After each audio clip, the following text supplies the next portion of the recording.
Today we're going to talk about plant reproduction, and we're actually going to start by talking not really about plants, but about how organisms can reproduce. And there's two different ways. They can reproduce sexually and they can reproduce asexually. So we're going to talk about both of those today. So first thing to note is that there are two ways to reproduce.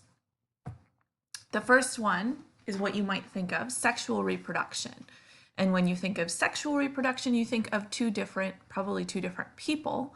But in this case, it's two different organisms. So it could be two different flowers. It could be two different fish.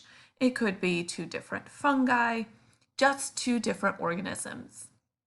And they're going to be combining their genetic material in order to make that offspring.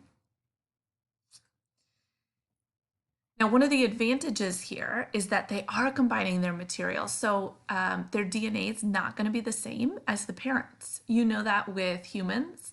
When humans have kids, they do not have the same DNA as their adult parents. So the two organisms combine, and that's actually an advantage because if you have different genes, that could allow natural selection to favor one gene over another or allow an individual a better chance of surviving. So we see this a lot in plants where maybe there's a disease and it wipes out a whole bunch of plants because they're all really genetically identical. Whereas if you have variation, it's going to allow some of those individuals to survive. The only problem is that it takes a lot of energy and it produces a few offspring, not very many. So if you think about humans, well, the most humans that people end up having, generally they're just having twins or they're having single kids. You can have larger numbers, but that's not super common. And it takes a long time. So human, 9 months. Think about an elephant, we're talking even longer. So sexual reproduction, usually there's a period where you're incubating eggs or where you're pregnant and holding that egg. So it takes a lot of time, a lot of energy. So you can see down here, sexual reproduction, two different organisms create a different offspring. We also have asexual reproduction. A means not, so not sexual. This is when one organism literally makes a clone of itself. So it copies itself, and its offspring have the exact same DNA. There are a lot of different ways that this can be done. Some animals do this, some plants do this.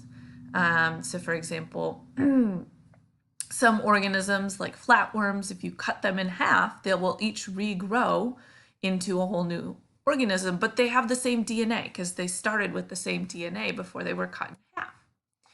So good news about this is it doesn't take a ton of energy, doesn't take a ton of time, and it makes a ton of offspring. But again, the problem is that they're all genetically identical. So when some event comes along and tries to wipe them out, whether it be a natural disaster or a disease, you're going to have a lot less variation and they might all get wiped out. So let's look at some examples of asexual reproduction in plants. So there's some specific examples that we're going to take a peek at. One of them here is called tip layering. And so what we're going to see here is that they're going to dig a hole. And of course, the video froze on me. They're going to dig a hole and they're going to take that stem of the plant. In this case, it's a rose. They're going to bend it down, put it on the ground, kind of cover it up with dirt, cover it up with soil. And this is going to grow into a new plant. It has the same DNA. Eventually you can snap this twig off, but this is going to grow roots and it's the same DNA as that previous plant that it came from. Another example, if you grow tomatoes, tomatoes are notorious for doing this. So what tomato plants will do is when you have a tomato plant, a lot of times some of these branches, they're talking about if they end up being diseased, But what happens is these branches are going to bend down towards the ground and they actually start developing roots. And so this guy's talking about if you have a diseased plant, you can use this to create a new disease-free plant, but he's doing the same thing. Where it bends down to the ground, you're going to cover it with dirt and then you get a new plant. And so if you grow tomato plants at home, sometime I want you to take a look. If these stems bend down on their own, you'll actually see them develop some roots, even though you're not covering them with soil. And here's an example of that. You can see this got snapped off, but pretend this is on the stem. The stem just bent down to the soil. It started growing roots. And so this is a way we can get the same kind of plant, genetical information is the same, but we're kind of making a new plant. You can see that here. So this is called tip and stem layering. So it's where the stem or the tip of the stem comes in contact with the ground and then grows roots. Raspberry bushes are the worst at this. We have some wild raspberry bushes, and what they do is they bend down to the ground here, and then their little tip will go into the ground. And so when I'm walking through the grass here, you kind of expect these bushes to push out of the way. They never do because they're anchored into the ground. They make these big like hoop traps. It feels like traps for humans. They're just trying to get more nutrients out of the soil and layer into the ground. But yeah, super annoying. So raspberry bushes do this. You can do this with roses or tomato plants, but those are our examples. The next way, all right, some plants, what they do is they send a root out and they just sprout up another plant from that root. Here's an example. This is a root that somebody pulled up. Look, it's got lots of little baby plants. Lots of weeds do this. This is why weeds are really successful, and they're annoying because even if you pull off this top part, there's all this bottom root still left there, and it just shoots up another plant, so it's super hard to get rid of. So this is called a rhizome. Rhizome and root both start with R, so you can think of this as like a big root that's growing horizontally. So that means side to side, below ground. Starts a new plant. Grass does this. A lot of weeds end up doing this.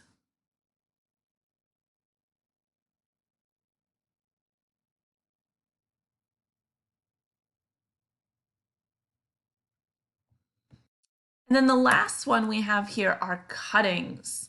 So I'm going to hopefully play this little time-lapse video. As you can read here, it's when the stem or the leaves are placed in water and start to develop roots. So we have basil here. You might use basil for pesto or in pasta.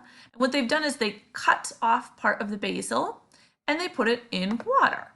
And I'm actually going to speed up the time lapse here. And what we're going to see is that our basil here is actually going to start to grow some roots. You have to make sure you change out the water so it doesn't get all gross. But it's going to start growing some roots. Let's speed it up here. Oh. So you can see it has some roots here. And so then you can plant it. And so this is a cutting. We took and we cut off part of this plant, stuck it in water, and it developed roots.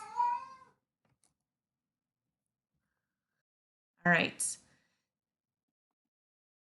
So when we talk about sexual reproduction in plants, we're talking about two organisms combining material, and so two different flowers. And this happens usually with pollination. When we get pollen from one flower landing on another flower, that's how they're combining their material, their genetic material. We're going to learn that pollen is actually equivalent to the sperm of the plant, and plants have different parts. They have these sperm type parts and they have parts that make eggs, kind of similar to humans. So one type of sexual reproduction is self-pollination. And you might be like, oh, it's pollinating itself. It's going to have the same genetic information. Well, not quite, because it still has to have a sperm and an egg from itself combined. And if you think back to humans, when humans make sperm, are the sperm all the same? When humans make eggs, are eggs all the same? They aren't. So when a plant makes sperm, it's not all the same. When a plant makes eggs, they're not all the same. So those two are combining, and it would be like a plant is having a whole bunch of different kids. And you know that with adults or humans, all of those kids are going to be different. So even though self-pollination sounds like it doesn't need another plant, it's still making different sperm and eggs that have to combine, okay?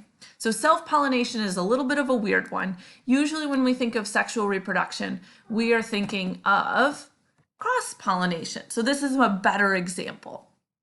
So cross-pollination, a plant pollinates its flower or pollinates flowers on a different plant. So here we're having the pollen, which is the sperm from one plant, land on the other plant, which has eggs. And so that pollen and the eggs, the sperm and the egg, are going to combine and eventually going to create a seed, which will become another plant.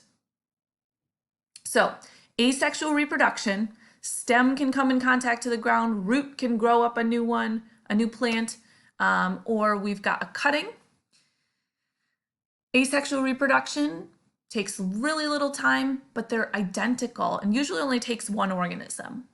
Sexual reproduction, on the other hand, we usually need two organisms. Okay, we're combining genetic material and it takes a little bit longer, but we do get different offspring.